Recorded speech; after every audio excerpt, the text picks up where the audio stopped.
Cuts hurt kids! Cuts hurt kids! Cuts hurt kids! Cuts hurt kids! Cuts hurt kids! The snowy weather didn't temper spirits of frustrated teachers in Muskoka who hit the picket lines for a second day of the one-day rolling strikes across the province. This comes just a week after the same teachers went on strike after their union, the OSSTF, claimed the Ford government was refusing to properly negotiate.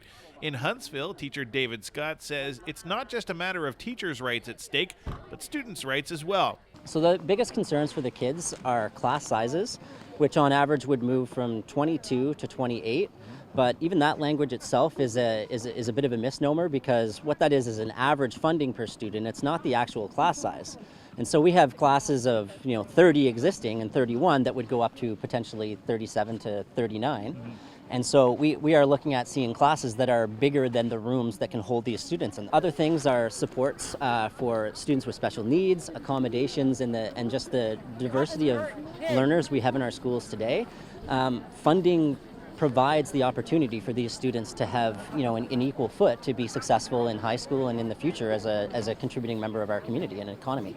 Just a day before this second strike, Education Minister Stephen Lisi said he's leaving it up to the teachers' unions to come back to the table. They have regrettably put preconditions just to enter private mediation, which is quite a different approach than CUPE, who accepted it voluntarily, which ultimately helped us get to a deal. So I've been calling for private mediation for weeks, and I'm hoping that they will consider that, because there's a tool in the toolkit they could be using to avoid a strike. The fact that last Wednesday they proceeded with that one-day strike, I thought was irresponsible, given that they didn't consider the option of private mediation. Now, my hope is they will. We've also urged them through the mediator to present dates. We stand ready to continue negotiating. As I've made clear, we will never walk out.